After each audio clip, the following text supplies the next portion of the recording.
Hi friends, మనం ఈ వీడియోలో కరోనా గురించి తెలుసుకుందాం.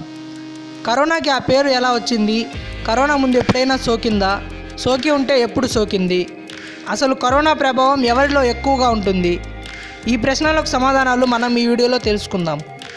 కరోనా సోకడానికి కారణం సార్స్ అంటే సెవెర్ అక్యూట్ రెస్పిరేటరీ సిండ్రోమ్. సార్స్ని మొదట 2003లో చైనాలో కనుగొన్నారు. 2003లోనే 26 దేశాలకు పాకింది. 8000 కేసులు నమోదయ్యాయి. దీనికి సార్స్ సిఓవి యానిమల్ వైరస్ అని పేరు పెట్టారు. మొదట ఈ వైరస్ గబ్బిలాలకు ఉండేది. గబ్బిలాల నుంచి సివిట్ క్యాట్స్కి పాకింది. సివిట్ క్యాట్స్ నుంచి 2002లో సదరన్ చైనాలోని మనుషులకు పాకింది. 2002లో వచ్చిన వైరస్ సార్స్ సిఓవి. 2019లో ప్రపంచానికి పాకిన వైరస్ సార్స్ సిఓవి-2. దీన్నే ఇప్పుడు మనం కరోనా అంటున్నాం. కరోనా అంటే కిరీటం ఆకృతి గల అని అర్థం వస్తుంది. కరోనా వైరస్ మన దేహంలో ప్రవేశించిన మొదట్లో గొంతు భాగంలో వృద్ధి చెంది మెల్లిగా ఊపిరితిత్తుల వైపు ప్రయాణిస్తుంది. ఆ తరువాత ఊపిరితిత్తులలో ఉన్న అల్వియోలై పొరకు అడ్డుపడుతుంది. ఇది గొంతు భాగంలో ముందుగా డెవలప్ అవుతుంది కాబట్టి మనకు ముందు తెలిసే సిమ్టమ్ పొడి దగ్గు. ఫ్రెండ్స్, మీకు తెలుసా, సూర్యుని పైభాగాన ఉన్న ఒక పొరని కూడా కరోనా అని పిలుస్తారు. కరోనా పొర, దాని శక్తి గురించి ఇప్పుడు చూద్దాం. సూర్యుని పైభాగాన మొత్తం 3 పొరలు ఉంటాయి. మొదటిది మనకు కనిపించే పొర, ఫోటోస్పియర్ అంటారు. దాని పై పొరను క్రోమోస్పియర్ అంటారు. ఇది ఎరుపు రంగులో ఉండటం వలన దానికి ఆ పేరు పెట్టారు. ఇక మూడవది ముఖ్యమైనది, కరోనా పొర. కరోనా పొర చంద్రగ్రహణం సమయంలో మాత్రమే స్పష్టంగా కనిపిస్తుంది. విచిత్రం ఏమిటంటే సూర్యుని కేంద్రంలో అంటే మధ్య భాగాన 1.5 డిగ్రీల వేడి ఉంటుంది.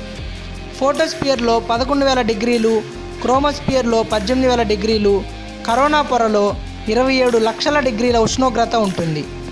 ఫ్రెండ్స్, మీకు తెలుసా, ప్లాస్టిక్ కవర్ మీద, స్టీల్ పాత్రల మీద కరోనా 3 రోజులు సజీవంగా ఉంటుంది. పేపర్ మీద 1 రోజు, రాగి పాత్రల మీద కేవలం 4 గంటలు మాత్రమే కరోనా సజీవంగా ఉంటుంది. ఫ్రెండ్స్, విన్నారు కదా, రాగి పాత్రల వాడకం వలన కరోనాని కొంతమేరకు అరికట్టవచ్చు. Corona virus symptoms virus attack అయిన 2 వారాలకు బయటపడతాయి. దీనికి కారణం ఆ 2 వారాల కాలంలో వైరస్ వృద్ధి చెంది 2వ వారంలో ఊపిరితిత్తులలో ఎక్స్క్రీట్ చేస్తాయి. కొన్ని పరిస్థితుల్లో వ్యక్తికి వైరస్ సోకినా మనకు ఎటువంటి సిమ్టమ్స్ కనిపించవు. వైరస్ తలభాగమును, తోకభాగమును కలిగి ఉంటుంది. వైరస్ తోకభాగమును సులువుగా మన కణంలో ఇంజెక్ట్ చేస్తుంది. తరువాత తోకభాగం నుంచి వైరస్ ద్రవాలు మన కణంలో ప్రవేశిస్తాయి. ఒక్కసారి వైరస్ కణంలో ప్రవేశిస్తే మన కణాలను అది కంట్రోల్ చేయడం మొదలు పెడుతుంది. మన కణాలు ఉత్పత్తి చేసే ప్రోటీన్స్కు భిన్నంగా కొన్ని లక్షల కాపీస్ని వైరస్ తయారు చేస్తుంది. చూశారు కదా ఫ్రెండ్స్, కరోనాని ఎలా అరికట్టవచ్చో ఇప్పుడు చూద్దాం. కరోనా సోకిన వ్యక్తులకు లంగ్ వెంటిలేషన్ అంటే వెంటిలేటర్స్ సహాయంతో ఎక్కువ ఆక్సిజన్ను అందిస్తే చాలా వరకు కోలుకునే అవకాశం ఉంది. ఇటలీలో ఈ వెంటిలేటర్స్ లేకపోవడం కారణంగానే చాలామంది మరణించారు. ఈ వైరస్కు నోవెల్ కరోనా వైరస్ లేదా న్యూ కరోనా వైరస్ అని పేరు పెట్టడానికి కారణం, నోవెల్ అంటే ముందెప్పుడు సైంటిస్టులు కానీ మన కణాలు కానీ చూడని దానిని నోవెల్ అంటారు.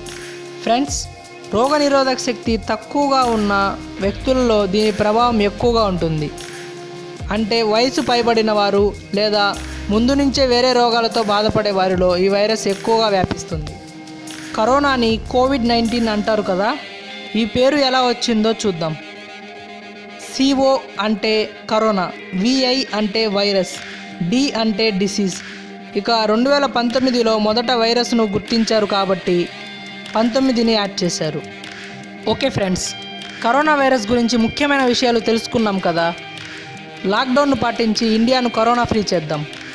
ఇక వీడియో మీకు తప్పకుండా నచ్చుతుందని అనుకుంటున్నాను. ఈ వీడియో మీకు నచ్చినట్టయితే లైక్ చేయండి, మీ ఫ్రెండ్స్కి, ఫ్యామిలీ మెంబర్స్కి షేర్ చేయండి.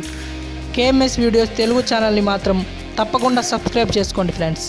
Thank you very much and take care.